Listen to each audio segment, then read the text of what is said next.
After the Awakening. Installment 1, A Field Manual for the Disoriented, Disillusioned, and Devoted, by Shashue Monrauch.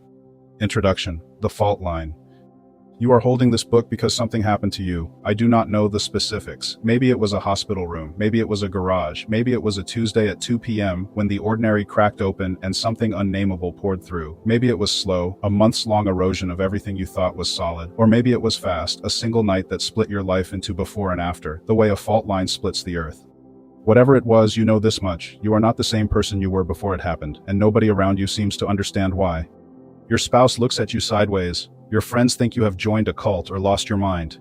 Your old ambitions taste like cardboard. The things that used to drive you, the career, the business, the status, the 5-year plan, feel like props on a stage you have been pulled off of mid-performance. You did not ask for this. You did not sign up for a demolition.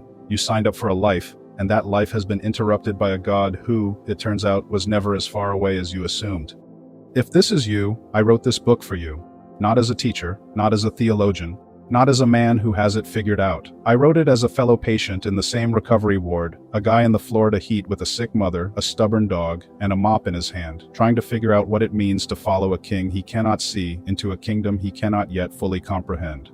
This is not a prescription, it is a field manual. The difference matters. A prescription assumes a doctor who knows your exact diagnosis. I am not that doctor. A field manual assumes a fellow soldier who has been through similar terrain and is willing to share what he has learned the hard way about the geography of the place you now find yourself.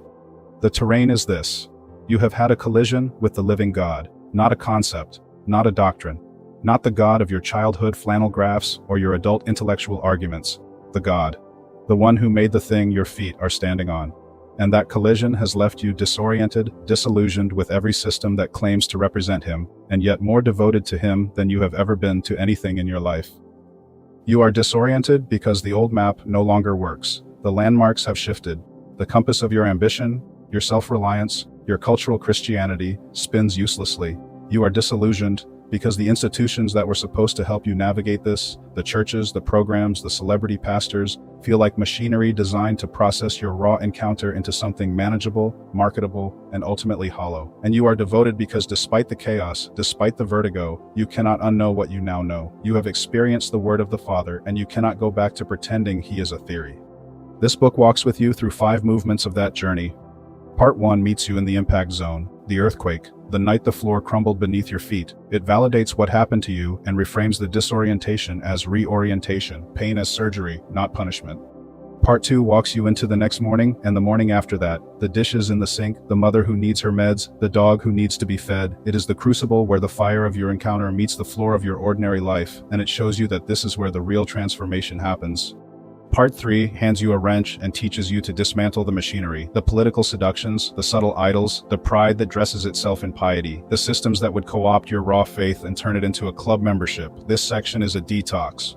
Part 4 gives you tactics for the trenches, not vibes, not feelings, not new systems, habits, rhythms, the daily disciplines that keep you connected to the vine when the feelings have gone and the grind is relentless. And the conclusion casts a vision beyond your own survival. It is about building the ark, finding each other, forming the quiet network of people who are done with the show and ready for the real thing.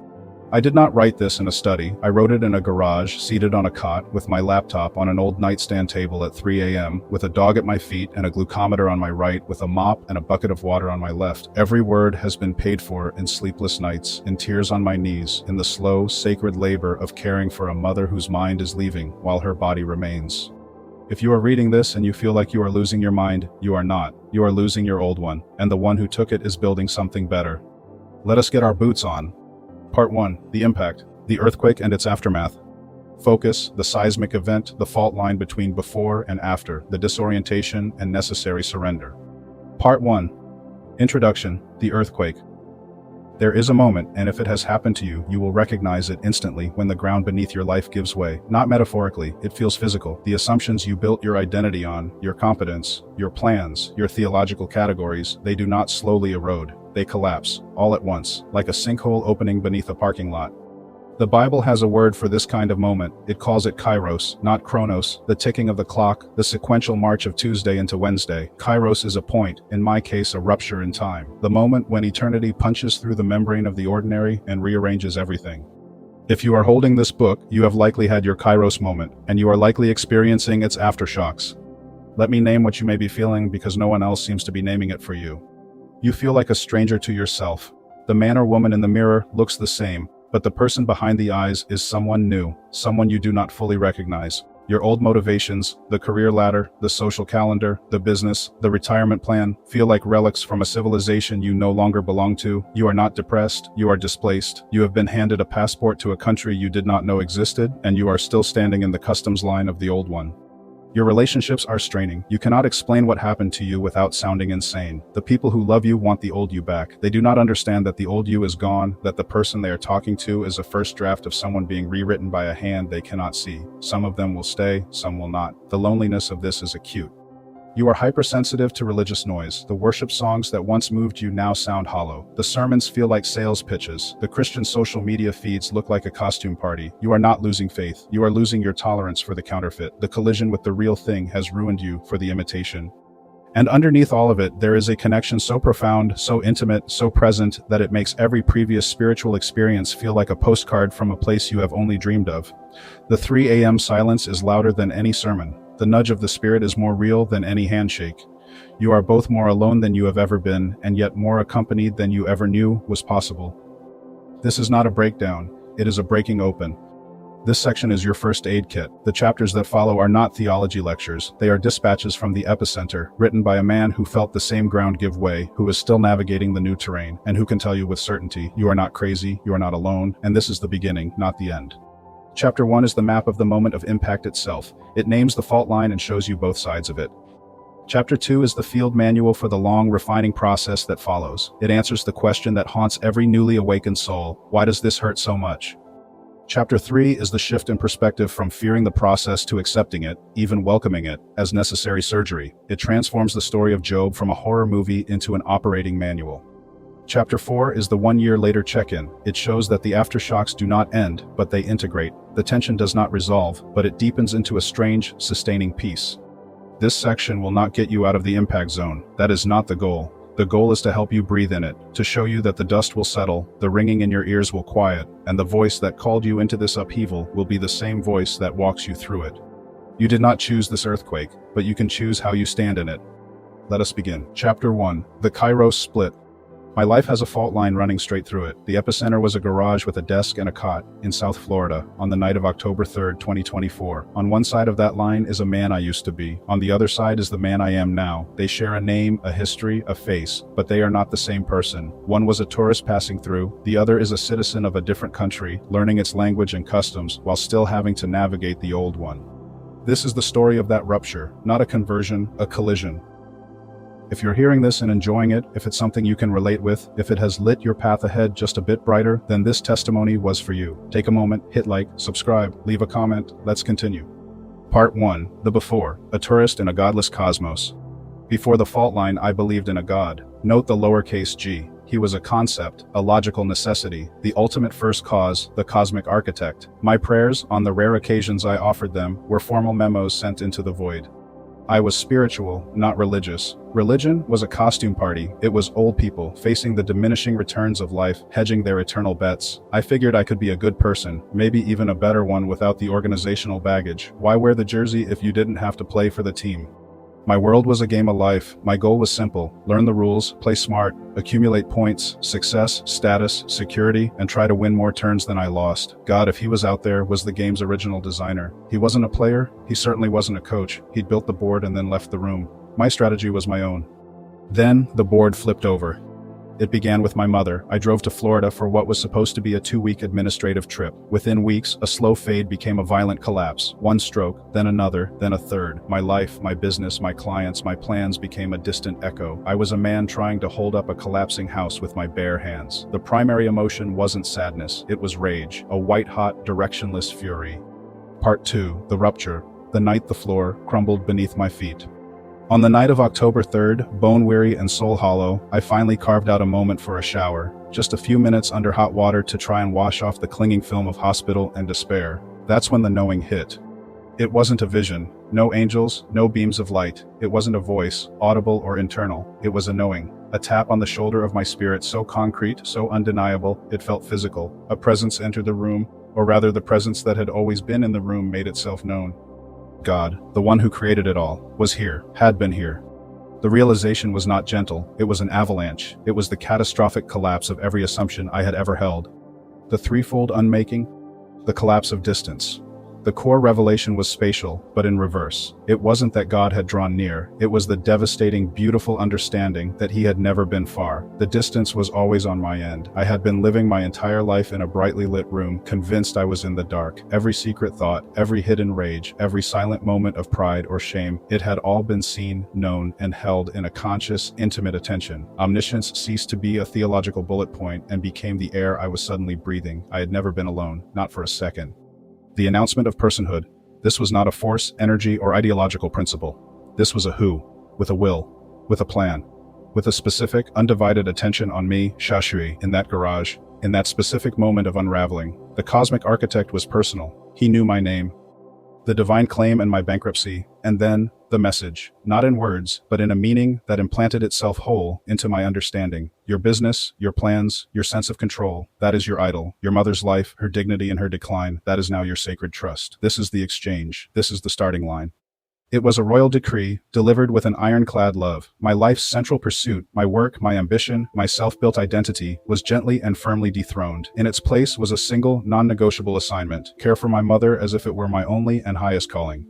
In that same instant, my rage, my why me, frustration, my entire economy of self-reliance was exposed as worthless currency. I wasn't a capable man weathering a storm. I was a beggar who had been fed every day of his life by a hand he had refused to see. I prayed that night like a drowning man. There were no elegant words. It was gasp and surrender and promise and weeping. It was the end of one world and the violent, glorious birth of another. Part 3. The After. Rehabilitation in the 3 a.m. classroom.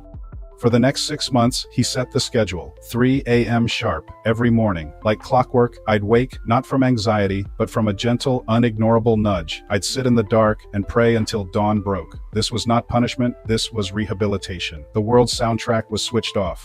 In that sacred silence, 2 processes began.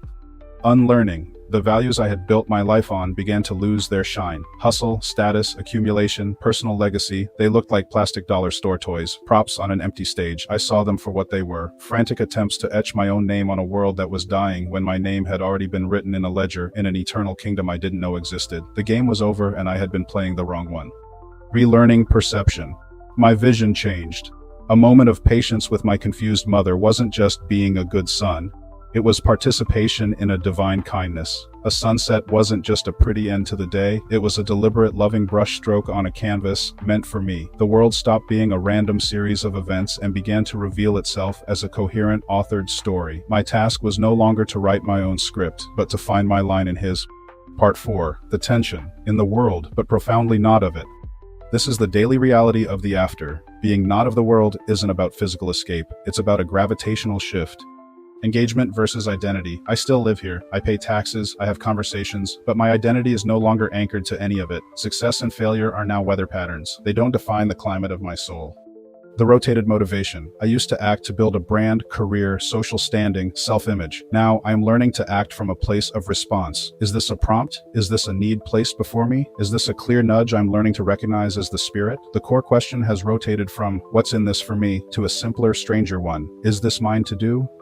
The solitude and the solidarity. There is a loneliness to it. You speak a different native tongue in your heart. You feel like an anthropologist, observing your former culture with a new, dispassionate clarity. But this solitude is coupled with a connection so profound, it makes previous relationships feel like surface chatter. The communion in the silent, dark hours is more real, more substantial than any crowded room. The tourist who found his citizenship. October 3rd, 2024, was the day I stopped being a tourist on Earth. I discovered in the most visceral way possible that I held citizenship in a different, interlocking kingdom. I still have to function in the earthly city, but my passport, my loyalty, my marching orders, and my king come from elsewhere. The man I was before that night is a ghost to me now. The man I am after is only beginning to understand what true solidity feels like. It feels like being known. It feels like being given a single clear task in the midst of chaos and knowing it all works out because his will be done on earth as it is in heaven. It feels like a 3 a.m. whisper in the dark that is more real than the noisiest day.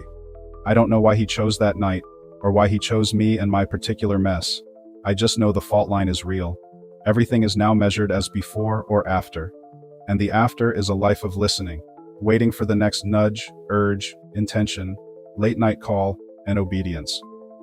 A moment in the workshop. What is the date of your fault line? Can you name the before and the after? If you cannot pinpoint a single night, can you trace the slow collapse that brought you to the place where you finally stopped running? Write it down, not for anyone else, for yourself. Name the rupture. It is the first act of orientation in the new country. Chapter 2, The Furnace and the Form. This morning, the silence was a physical weight. It was the kind of quiet that exists not as an absence of sound, but as a presence. It was the quiet of the workshop before the hammer falls. It was the quiet of the furnace just as the coals reach their peak heat. I sat in it, and I understood something with a clarity that felt less like a thought and more like a memory being uncovered. My life split on the night of October 3rd, 2024. I have spoken of that before. The fault line, the before and the after. What I am beginning to see now, from this side of the rupture, is the architecture of the after. The father did not simply welcome a prodigal son home and then point him toward a comfortable chair. He welcomed me home, looked me in the eye, and immediately began leading me down a corridor into a part of the house I never knew was there, the workshop. And in this workshop, he is not building something new from scratch. He is reclaiming what is his. He is restoring an original design buried under 50 years of my own haphazard, prideful construction. The process has a pattern. I have lived this pattern now in cycles for these 20 months. It is not a theory to me. It is the rhythm of my breathing now. It begins always with what looks like an ending. The wide path and its guardrails. We are born onto a 6-lane highway. The world lays it out for us. Smooth asphalt, clear lines, brightly lit. It is the path of human understanding, of talent, of strategy, of self-determination. Its destination is written on every billboard: success, security, significance, on your own terms. I lived on that highway for 5 decades. I was a competent driver. I learned the rules, navigated the mergers, avoided the major wrecks. I built a life in the fast lane, or what I thought was the fast lane. The highway is guardrailed on either side by a simple, powerful deterrent: fear. Fear of scarcity, fear of irrelevance, fear of missing out, fear of losing control. These guardrails are not to keep us safe. They are to keep us compliant, to keep us moving at speed, in our lanes, toward the horizon the world has painted for us. We mistake the hum of the engine for progress. We mistake the mile markers for meaning. The problem is not the highway itself. The problem is that it does not lead home. It leads in a circle, and eventually the fuel runs out. The scenery repeats. The soul grows weary. You find yourself driving through a life that feels increasingly like a simulation, a going through the motions for a prize that, upon arrival, feels like painted tin. This is where the separation begins. It feels like a breakdown, a failure, a personal crushing desolation. In my case, it was the violent collapse of my mother's health, the unmooring of my own identity, the sheer howling vacuum of a future I could no longer control or even comprehend. The wide path didn't just narrow, it vanished. The guardrails of fear were still there, but now they were caging me in a prison of impotent rage. I was desperate. Desperation, the end of the road. Desperation is not a feeling, it is a location. It is the dead end of the wide path. It is the moment you realize your talents are useless, your maps are blank, your fuel is gone, and the guardrails have become the walls of a cell. You are separated, utterly, from the illusion of your own competence. This is the fertile ground. This is the fallow field. Blessed are the poor in spirit, for theirs is the kingdom of heaven. Poverty of spirit is not sadness. It is bankruptcy. It is the total liquidation of the ego's assets. I was not poor in spirit because I was sad. I was poor in spirit because I had finally run out of me. There was nothing left in the account of self to draw upon. I was desperate.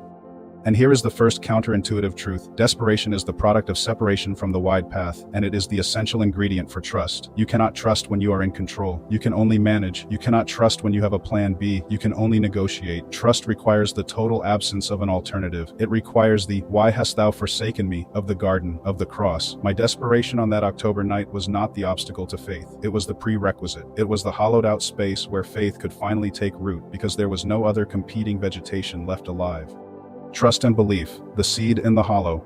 From that desperation, a single green shoot. What if I am not alone? What if the silence isn't empty? What if the voice I've spent a lifetime explaining away is actually a voice? Belief is not intellectual assent to a list of propositions. It is the turn of the heart toward a possibility. In my case, it was the catastrophic, beautiful knowing that the cosmic architect was not a distant engineer. He was a present father. He had been there the whole time. The separation was all on my end.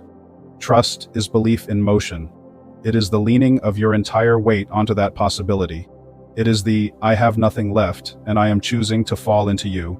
It is Peter stepping out of the boat onto the water. He did not understand hydrodynamics. He did not have a backup flotation device. He was desperate to get to Jesus, and the only way was to trust the impossible command, "Come." My trust began with a similar silent command in a garage. care for your mother. This is your work now. I did not understand why. I did not see the purpose. I only saw the impossibility. And in the face of that impossibility, my trust was born. It was not confident, it was terrified, but it was action. I stayed, I cleaned, I listened, I obeyed. Faith, the narrow path through the furnace. This is where the wide path ends and the narrow one begins. Faith is not a feeling of certainty. It is the narrow path itself. It is the act of walking, step by terrifying step, into the wilderness, toward a promise you cannot see, led by a voice you are learning to recognize. Enter by the narrow gate, for the gate is wide and the way is easy that leads to destruction, and those who enter by it are many, for the gate is narrow, and the way is hard that leads to life, and those who find it are few. The narrow path does not bypass the hard places, it leads directly into them. It goes through the wilderness, it goes through the fiery furnace. This is the critical misunderstanding. We pray for faith, thinking it is a shield against the heat, but faith is the permission slip to enter the heat. Faith is what allows you to walk into the furnace knowing you will not walk alone. When you pass through the waters, I will be with you, and through the rivers, they shall not overwhelm you. When you walk through fire, you shall not be burned, and the flame shall not consume you. Notice, it does not say if you have enough faith, you will avoid the waters and the fire. It says, when you pass through. My narrow path led through the furnace of caregiving, the fire of exhaustion, the flame of grief for a mother who is still here but is gone, the searing heat of a life put on hold. This was not a detour. This was the route. My faith was not proven by being spared the fire. My faith was and is being forged in the fire. And this is the reiterative process. The scrub, wash, rinse, dry, repeat. Scrub, the circumstance arrives, the illness, the loss, the betrayal, the impossible demand, it scours you, it exposes the grime of self-reliance, the plaque of pride. Wash, you cry out, you pray, you are drenched in your own helplessness, you are washed in the reality that you cannot do this. Rinse, the truth of his sufficiency floods in, my grace is sufficient for you, for my power is made perfect in weakness. You are rinsed of the lie that you were ever meant to carry this alone. Dry, you rest in the aftermath, you see that you came through, not by your strength but by his, you are dried in the warmth of a peace that passes understanding. Repeat, the cycle begins again, a new challenge, a deeper layer of impurity revealed, another trip through the furnace. Each passage stretches the faith, the muscle is torn so it can heal stronger, the vessel is fired so it can hold more. You are brought closer to the Father not because the path gets easier, but because your dependence becomes more absolute, more instinctive. You learn the sound of his voice in the roar of the flames. The product, transformation into identity. What comes out the other side of each cycle is not a better version of your old self. It is a clearer representation of the being your Creator intended you to be. Christians call this stepping into your identity in Christ. It is not an acquisition of something new. It is the removal of everything that is not you. It is the sculptor revealing the statue hidden in the marble by chipping away the excess. It is the refiner sitting before the crucible skimming off the dross until he sees his own face reflected in the pure metal. But he knows the way that I take. When he has tried me, I shall come out as gold. This is why we cannot boast. We look at the gold of our refined character and think, look what I have become. But the refiner holds up the ladle full of dross, the fear, the pride, the selfishness, the anger that has been burned away, and says, look what I have removed. The transformation is his work. Our part is to stay in the crucible, to trust the heat, to believe the refiner knows what he is doing, even when we feel we are being destroyed. A moment in the workshop. Where are you in the cycle right now? Are you being scrubbed, washed, rinsed, or are you in a brief, blessed moment of drying, resting in the aftermath of a passage through the fire? Name it. And if you are in the heat, can you identify what the refiner might be skimming off the surface? If you're hearing this and it's stirring something, if it's making you look at the headlines, your social media feed, and your own tribal alignments a little differently, then you're listening well. Take a moment, hit like, subscribe, leave a comment, let's continue. Chapter 3, From Dread to the Surgeon's Table. It is 6 a.m. I did not write yesterday, not a single line in my journal. The page stayed blank. The silence was not empty. It was full of the heavy, humming weight of a lesson being absorbed not by the mind, but by the marrow in the bones and the flesh of the heart. I spent the time in the book of Job. A little over a year ago, when I first read that story, my reaction was pure, cold dread. I called it the Job experience. My prayer back then was simple and desperate. God, please, do not choose me for that. Do not make me your nail. The thought of a blameless man being handed over to loss, to pain, to the unraveling of his entire world, was a horror I could not fathom. If God would do that to Job, a man he himself called blameless and upright, what might he do to someone like me? I saw it as pure, unmitigated wrath, a divine hammer lesson, and I was terrified of being the nail. That fear was real. It kept me up at night. It drove me to my knees in a prayer not of communion, but of bargaining. Show me what to do. Let me obey. Just don't give me the Job experience. My perspective has changed. It has been sanded down by the grit of the last year and polished in the fire of this present season. I no longer see it as a horror story. I see it now as a surgery manual. I misunderstood the story. I focused on the hammer and the nail. I missed the surgeon and the table. God did not give Job to Satan because he was angry with Job. He gave him because he had confidence in Job. Have you considered my servant Job? It was a statement of trust. The enemy believed Job's faith was a product of his comfort, his blessings, his hedge of protection. God knew it was rooted in something unshakable. The trial was not a punishment. It was the ultimate validation of a faith that was real. It was the process that would prove that faith, not just to the heavenly audience, but to Job himself. This is the shift. The Job experience is not about what God does to you. It is about what he does in you. It is transformation. It is the meticulous, painful, loving work of a surgeon who sees the cancer of self-reliance, the calcified pride, the tumors of idolatry that we have learned to live with. He does not hate the patient. He loves him enough to operate. I think of an old show, The $6 Million Man. A man shattered and broken is rebuilt. He is given new strength, new capabilities he never had before. But first, he had to endure the accident, then the surgery, then the brutal, grueling therapy. The process was agonizing, but the outcome was a man remade for a purpose he could not have previously fulfilled. God's surgery does not give me bionic limbs, it gives me a bionic heart, a heart that beats in time with his, a spirit that can withstand pressures that would have shattered the old man. He is not building a superhuman for show, he is fortifying a son for war, he is creating a vessel that can carry his glory without cracking under the weight. This is the purification through the fiery furnace. It is not random suffering. It is targeted, precise, and purposeful. Those whom I love, I reprove and discipline, so be zealous and repent. The love is in the reproof. The care is in the discipline. I used to pray, don't give me the job experience. Now my prayer is different. Do whatever it takes. Do whatever it takes to burn out of me everything that is not of you. Do whatever it takes to sever my dependence on anything but your presence. Do whatever it takes to make me a fit vessel, a true reflection, a reliable son. If that means loss, let it be loss of what was holding me back. If that means fire, let it be a fire that purifies, not destroys.